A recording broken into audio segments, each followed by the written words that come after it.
আল্লাহ রাব্বুল আলামিন বলেন উলাইকা হুমুস সাদিকুন, নিশ্চয়ই তারা হলো ঈমানদার এবং সত্যনিষ্ঠ। জোরে জোরে কি সুবহানাল্লাহ বলা যাবে না? এ বন্ধুরি, ও মাধবপুরের বাবা, কি দিয়ে তো রাত্রে ওয়াজ বুঝাইতাম। ওয়াজ যদি বুঝতে হয় তাইলে প্রেমিকের মতো প্রেমিক হওয়া লাগবে, ওয়াজ যদি বুঝতে হয় প্রেমিকার মতন প্রেমিকা হওয়া লাগবে। তাই তো আমার নবী, আপনার নবী বলেছেন আলা আলা ঈমানা লিমাল্লা মুহাব্বাত আলা, যার অন্তরে আমি নবীর মহব্বত নাই তার ঈমান নাই। আরেক জায়গায় আমার নবী বলেছেন লা ইউমিনু আহাদুকুম হাত্তা আকুনা আহাব্বা ইলাইহি মিন ওয়ালিদিহি ওয়া ওয়ালাদিহি ওয়ান নাসি আজমাইন। যতক্ষণ বাপের চাইতে আমি নবীকে ভালোবাসবে না, যতক্ষণ মায়ের চাইতে আমি নবীরে ভালোবাসবে না, যতক্ষণ সন্তানের চাইতে আমি নবীরে ভালোবাসবে না, ততক্ষণ পর্যন্ত তোমরা ঈমানদার হতে পারবে না। খাঁচার ভিতর প্রাণের ময়না চিরদিন আর আপন রয় না, খাঁচার ভিতর প্রাণের ময়না চিরদিন আর আপন রয় না।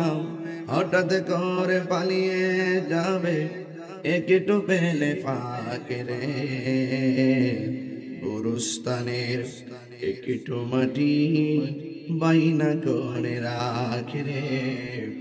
এখনই তোর আসতে পারে চলে যাওয়ার ডাক, ওরে মন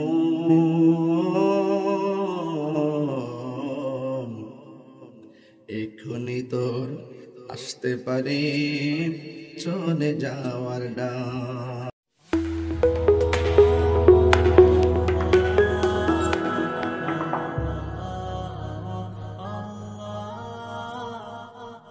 আল্লাহ রাব্বুল আলামিন বলেন উলাইকা হুমুস সাদিকুন, নিশ্চয়ই তারা হলো ঈমানদার এবং সত্যনিষ্ঠ। জোরে জোরে কি সুবহানাল্লাহ বলা যাবে না? এ বন্ধুরি, ও মাধবপুরের বাবা, কি দিয়ে তো রাত্রে ওয়াজ বুঝাইতাম। ওয়াজ যদি বুঝতে হয় তাইলে প্রেমিকের মতো প্রেমিক হওয়া লাগবে, ওয়াজ যদি বুঝতে হয় প্রেমিকার মতন প্রেমিকা হওয়া লাগবে। তাই তো আমার নবী, আপনার নবী বলেছেন আলা আলা ঈমানা লিমাল্লা মুহাব্বাত আলা, যার অন্তরে আমি নবীর মহব্বত নাই তার ঈমান নাই। আরেক জায়গায় আমার নবী বলেছেন লা ইউমিনু আহাদুকুম হাত্তা আকুনা আহাব্বা ইলাইহি মিন ওয়ালিদিহি ওয়া ওয়ালাদিহি ওয়ান নাসি আজমাইন। যতক্ষণ বাপের চাইতে আমি নবীকে ভালোবাসবে না, যতক্ষণ মায়ের চাইতে আমি নবীরে ভালোবাসবে না, যতক্ষণ সন্তানের চাইতে আমি নবীরে ভালোবাসবে না, ততক্ষণ পর্যন্ত তোমরা ঈমানদার হতে পারবে না। আমার নবী, আপনার নবী বলেন ঈমানদার হইতে গেলে 7টা কোয়ালিটি লাগবে। সুবহানাল্লাহ কয় না গেলে এটার উপরে আজকে আমার ওয়াজ হবে। ঈমানদার হইতে গেলে কয়টা গুণ অর্জন করা লাগবে? 7টা গুণ অর্জন করা লাগবে। 1 নম্বরে আমার আল্লাহ রাব্বুল আলামিন হাবিব বলেছেন ঈমানদার যারা হবে 1 নম্বর কোয়ালিটি হলো আযানটা হওয়ার সাথে সাথে নবীর মহব্বত নিয়ে নামাজে যাইতে হবে। কথা বলেন ঠিক কিনা? কেন কেন?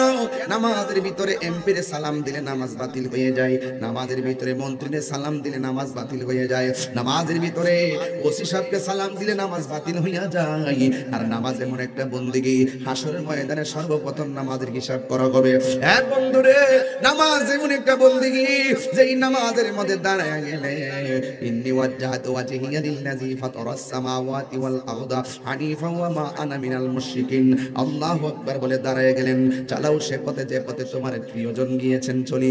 আমরা কেবল আল্লাহ তোমারই ইবাদত করি এবং তোমার কাছে সাহায্য প্রার্থনা করি। ইয়াকা না'বুদু ওয়া ইয়াকা নাস্তাঈন,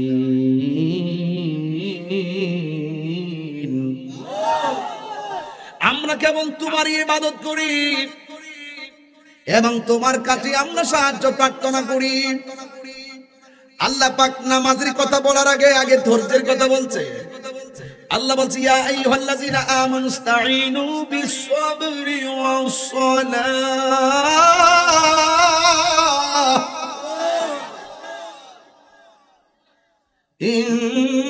ইন্নাল্লাহা মা'আস-সাবিরিন।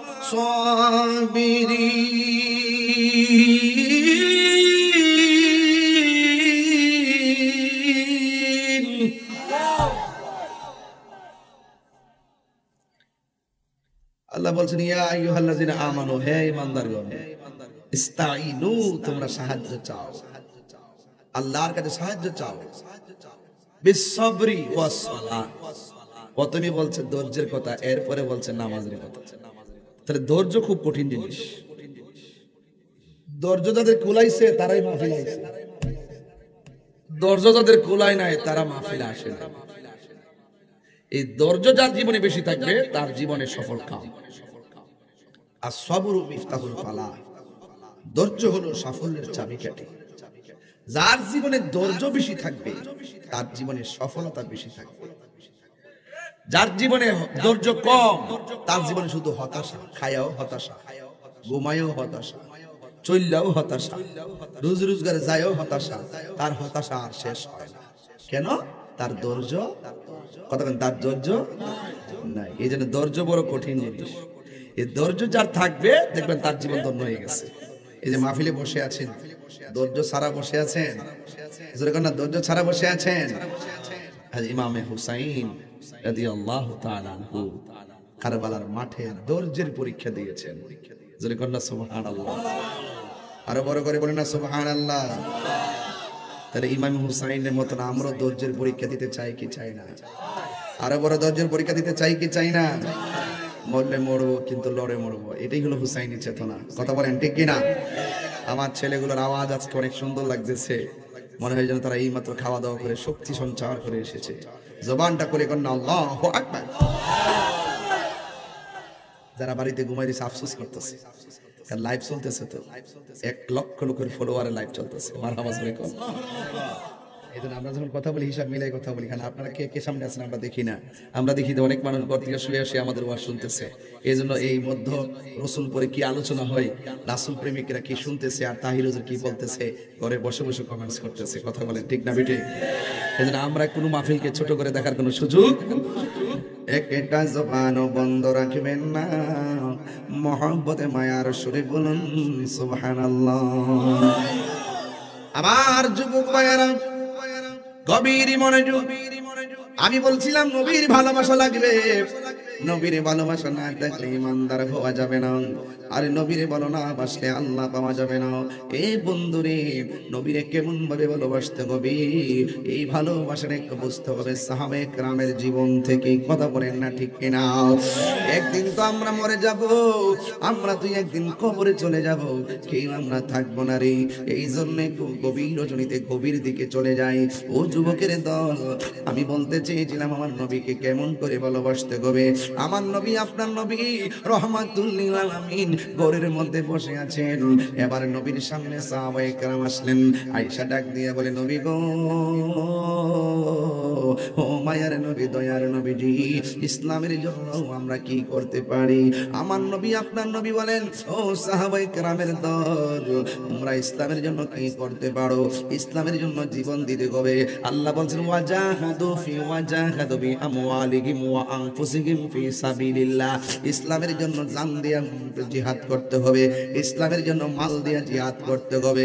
আজকে আমরা গায়ে থেকে রক্ত ঝরাইতে চাই না, আজকে আমরা গায়ে থেকে ঘাম ঝরাইতে চাই না। খানকার মধ্যে বসে বসে তসবিহ টিপি, কিন্তু রাজপথে ডাক দিলে খুঁজা পাওয়া যায় না। উচিত কথা কই না জেলের ডরে, উচিত কথা চাই না মায়ের ডরে, উচিত কথা চাই না রক্ত ঝরানোর ডরে। আমার নবী আপনার নবী ঘরের মধ্যে বসে আছে। ও বন্ধুরে, ও বন্ধু, আমার নবী আপনার নবী বলে, সাহাবীরে, কাফেররা দুইটা ওয়াদা করেছে।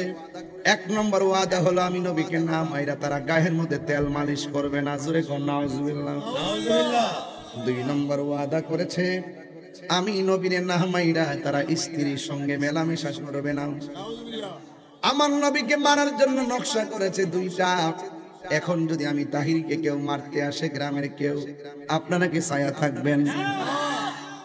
আমার মারতে আইলে কি আপনারা ছায়া থাকবেন? আর আমার নবীরে মারার জন্য 2টা সংকল্প করছে। আমার নবীরে মারার জন্য গোপনে বৈঠক করছে, কেউ জানে না। একজন জানে, জবান খুলে বলুন তিনি কে। ওরা যে ষড়যন্ত্র করছে, আমার আল্লাহ রাব্বুল আলামিন বলেন, ওয়া মাকারু ওয়া মাকারাল্লাহ ওয়াল্লাহু খায়রুল মাকিরিন।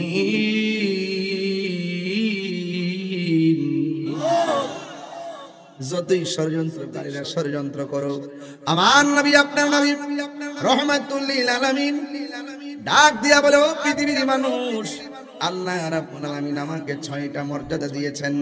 এই 6টা মর্যাদা আমার আল্লাহ কাউকে দেয় নাই। এই 6টা মর্যাদা আমার আল্লাহ কাউকে দেয় নাই। 1 নম্বর মর্যাদা হলো আমার আল্লাহ রাব্বুল আলামিন উতিতু বিজাওয়ামিল কালিমে, আমি নবীর যেই ভাষা দিয়াই ডাকব না কেন সকল ভাষাভাষী বোঝার ক্ষমতা নবীর আছে না নাই? বাংলা ডাক দিল নবী বুঝে, আরবিতে ডাক দিলে ও নবী বুঝে, বাংলায় ডাক দিলে নবী বুঝে। আমার নবীকে উতিতু বিজাওয়ামিল কালিমে, যত ভাষাভাষী আছে সব ভাষা বোঝার ক্ষমতা আমার আল্লাহ আমি নবীর দান করে দিয়েছি। 2 নম্বর হলো আমার নবী আপনার নবী বলেন, আমার আল্লাহ 1,24,000 পয়গম্বর সব নবীদের জন্য আমার আল্লাহ একটা এরিয়া বানায় দিয়েছে। এই জায়গার মধ্যে নামাজ পড়বে, এর বাহিরে পড়তে পারবে না। কিন্তু আমার নবী আপনার নবী রহমাতুল লিল আলামিন বলেন, আমার আল্লাহ রাব্বুল আলামিন আমার উম্মতের জন্য সারা পৃথিবীর জমিনটারে মসজিদ বানায়া দিছি। আর বড় করে বলেন না সুবহানাল্লাহ। ও বন্ধুরে, আমার নবী আপনার নবী বলেন, আদম নবী বলতে পারবে না আমি শেষ নবী, নূহ নবী বলতে পারবে না আমি শেষ নবী, জাকারিয়া নবী বলতে পারবে না আমি শেষ নবী, ইউনূস নবী বলতে পারবে না আমি শেষ নবী। আমার নবী আপনার নবী বলেন, আনা মাদিনাতুল ইলমি, আমার নবী বলেন আনা খাতামুন নাবিয়্যিন লা নাবিয়্যা বাদি, আমি নবী হইলাম শেষ নবী, আমার পরে কোনো আর নবী আসবে না। এই জন্য যারা নবীর শেষ নবী মানে না এরা হলো কাদিয়ানী, আর কাদিয়ানীরা হইল কাফের। কথা বলেন লাগাও ফতুয়া, তাহিরি কইয়া গেছে লাগাও ফতুয়া, পারলে সামনে এসে কথা বলো, পিছনে 4 টেবিলে বইয়া বইয়া তাহিরির অনেক কথা বলা সহজ, খণ্ডিত অংশ ছোট ছোট ক্লিপ দিকে তাহিরির মন সমালোচনা করো, অথচ 2 ঘন্টা বাস তোমরা কানের ভিতরে ঢোকে না। তোমরা যতই লাফালাফি করো লাভ হবে না, ইজ্জতের মালিক কেউ না। জবানটা খুলে কর না, ইজ্জতের মালিক কে? ও বন্ধুরি, ও যুবকের দল, আমি কিন্তু ওয়াজ শুরু করলাম কেন জানেননি? বেশি লম্বা নয়, মূল কথা বলে আমি চলে যাব। আগামীকাল মুরাদনগরে দিনের বেলা মাহফিল, চলে যেতে হবে রাতে, এখনই চলে যেতে হবে রে বাবা। এ বন্ধু, আমার নবী আপনার নবীর সামনে এরা 2 জনে কোয়ালিটি করছে, ওরা 2 জনে ষড়যন্ত্র করে বলতেছে যে এইভাবে হোক আমার নবীর শেষ করে দিতে হবে। আমার নবী বলেন, আল্লাহ আমার 6টা মর্যাদা আর একটা মর্যাদা দিয়েছে, ওয়ানুসিরতু বিররবে, আমার আল্লাহ পিছন আমার কান্দের মধ্যে 2টা চোয়াল দিয়া দিয়েছে, সাপের মতন বাইরে যায়, 2টা চোয়াল দিয়েছে সুক্কা হইয়া বাইরে যায়। কেউ যদি আমারে মারতে আসে, আমার নবী পিছন দিক দিয়ে 2টা এইভাবে অজগর সাপের মতন দাঁড়ায় যায়, এটা দেখেই তারা দৌড়াইয়া যায়। এই জন্য অনেক আমার নবী 27টা যুদ্ধের মধ্যে নিজের অস্ত্র নিয়ে মাঠে নামছে, কোন যুদ্ধে আমার নবীর শহীদ করতে পারে নাই, কারণ আমার নবীর কাঁধ মোবারকের মধ্যে ছিল 2টা চোয়াল। এই 2টা চোয়াল দাঁড়ায় গেলে কাফেররা পাইয়া যাইতো গা। আবার কাফেররা যদিও নবীরে নবী হিসাবে জানতো কিন্তু মানতো না। এরা একটা জিনিস বুঝতো, আমার নবীর মতন মুস্তাজিব দাওয়াত পৃথিবীর কেউ না। আমার নবীরে মারতে গেলে আল্লাহ যদি নবী যদি কই আল্লাহ আমার মারতে আইতাছে, আসমান চাপা দিয়া মাইরা ফেলাও, এই ডরটা কাফের ভিতরে সব সময় ছিল। এই জন্য কাফেররা কোনোদিন আমার নবীরে মারার জন্য সামনে যায় না। এই মুহূর্তে একটা মহিলা এসে কয়, নবী গো, নবী গো, কেডা মারবো আপনারে? আমরা কি মরে গেছি কেন নবী? আমরা জীবন দিয়া দিব, কিন্তু আপনি নবীর বদন মুবারকে টুকা লাগতে দিতাম না। শুধুমাত্র নবীরে পুরুষ ভালোবাসবো বিষয়টা এমন নয়, মহিলারও নবীরে জীবন দিয়া ভালোবাসতো। এবার মহিলাটা ডাক দিয়ে বলে, নবী গো, ও মায়ার নবী, দয়ার নবী, আপনি টেনশন করবেন না। ইয়া রাসূলুল্লাহ, নবী গো, ও মায়ার নবী, দয়ার নবী, আমি আপনি যাবেন যুদ্ধের ময়দানে, সাহাবায়ে কেরাম যাবে যুদ্ধের ময়দানে, কিন্তু আমি মহিলাটা বলে দিয়ে যাই আমিও যুদ্ধের ময়দানে যাইতে চাই। এবার নবী ডাক দিয়ে বলে, মা, ও মা, আপনার স্বামী আসেনি? কারণ আমার নবী তো গায়েবের খবর দেনেওয়ালা। কথা কোন ঠিক কিনা? নবী জিজ্ঞাসা করতে পারতো তোমার বাপ আসেনি, নবী জিজ্ঞাসা করতে পারতো তোমার শ্বশুর আসেনি, নবী জিগাইলেন তোমার স্বামী আসেনি। এর মানে বোঝা গেলে নবী জানে ফাওয়াল্লাহি মা ইখফা আলাইয়া, আল্লাহর কসম আমি নবীর কাছে কোনো কিছু গোপন নাই। দলিল, ইন্নাল্লাহ জাওয়ালিয়াল আরদা ফারাইতু মাশারিকাহা ওয়া মাগারিবাহা, পূর্বে এবং পশ্চিম সব যা কিছু আছে আমার নবী বলে আমার হাতের তালুর মধ্যে আমি সব দেখি। এই যুবক আমার নবী ডাক দিয়া বলে সাহাবীর, ও মা আপনার স্বামী আসেনি? বন্ধুরে রে আমার মহিলাটা বলে নবী গো আমার স্বামী আছে। আমার নবী বলে মা আপনি আপনার স্বামীর খেদমতে চইলা যান, আপনার স্বামীটা অসুস্থ, আপনি যদি আপনার স্বামীর খেদমত করেন আল্লাহ রাব্বুল আলামিন আপনাকে জিহাদের মর্যাদা দিয়ে দিবে। এ যুবকের দল এখনো সময় আছে, ও যুবকের দল, ও আমার এলাকার মা বোনেরা গো, খবরদার খবরদার, আল্লাহ ছাড়া যদি পৃথিবীর কাউকে সেজদা করার অনুমতি দিত তাইলে স্ত্রীকে অনুমতি দিত স্বামীকে সেজদা করার জন্য। কথা কোন ঠিক কিনা? হ্যাঁ বন্ধু, ওই মহিলা ডাক দিয়ে নবী গো, ও মায়ের নবী আমার মন চাইতেছে আপনার সঙ্গে যুদ্ধের ময়দানে যাওয়ার জন্য। কার মন না চাই শহীদের তামান্না, কার মনে না চাই শহীদ হওয়ার জন্য? আমার নবী বলে মা আপনি আপনার স্বামীর খেদমতে চলে যান, আপনি কোনো টেনশন করবেন না। এবার মহিলাটা ডাক দিয়ে কই ইয়া রাসূলুল্লাহ ইয়া হাবিবাল্লাহ নবী আপনি যদি আমারে না নিবেন, ও ইয়া রাসূলুল্লাহ আমার কলিজার টুকরা জাদুমণিটারে আপনার সঙ্গে নিয়ে যান, আমার যদি না নেন আমার সন্তানটারে কোলের সন্তানটারে নিয়ে যান। আমার নবী বলে মা তোমার সন্তান তো জিহাদ ফরজ হয় নাই, তোমার সন্তানের উপর তো নামাজ ফরজ হয় নাই, তোমার সন্তানের উপর তো রোজা ফরজ হয় নাই, তোমার সন্তানকে নিয়ে আমি কি করব? সাহাবীরা কি তোমার সন্তান রাখবে নাকি যুদ্ধ করবে? আমি নবী কি তোমার সন্তান রাখবো নাকি যুদ্ধ করব? মহিলাটা বলে নবী গো নবী গো নবী গো আপনি আমার সন্তানটা জিহাদ ফরজ হইছে কিনা আমি জানি না, কেমনে যুদ্ধ করবেন জানি না, আমি মা সন্তানটারে আপনার হাতে দিতেছি।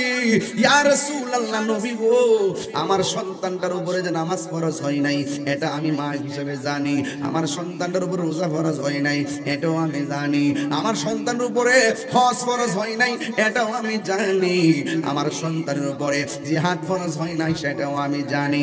এরপর আপনার কাছে কেন দিতেছি গো নবী? আপনি ভালো জানেন, আমার আল্লাহ ভালো জানে।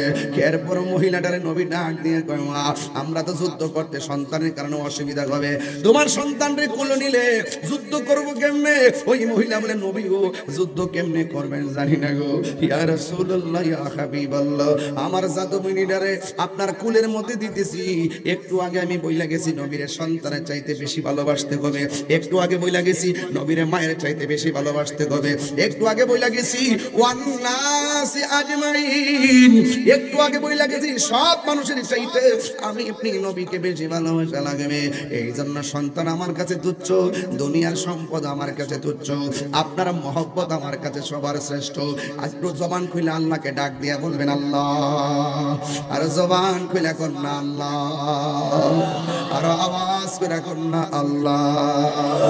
তুমি জীবন তুমি মরণ, সবাই আধার ঘরে তুমি আপন, তুমি জীবন তুমি মরণ, আধার ঘরে তুমি আপন, তুমি মোদের পারের তরি, তুমি তুমি নিদানে কোরআনে ওয়ালা ইয়া রাসূলুল্লাহ ইয়া হাবিবাল্লাহ ইয়া রাসূলুল্লাহ ইয়া হাবিবাল্লাহ ইয়া রাসূলুল্লাহ তুমি মোদের আশার আলো, তাই তো তোমায় বাসি ভালো, তুমি মোদের তাই তো আর হৃদয় নামে ফুলদানিতে, হৃদয় না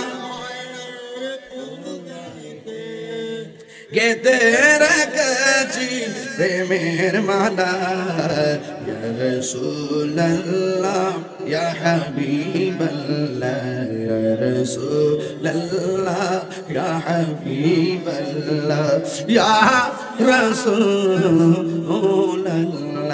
বলো ইয়া রাসূলুল্লাহ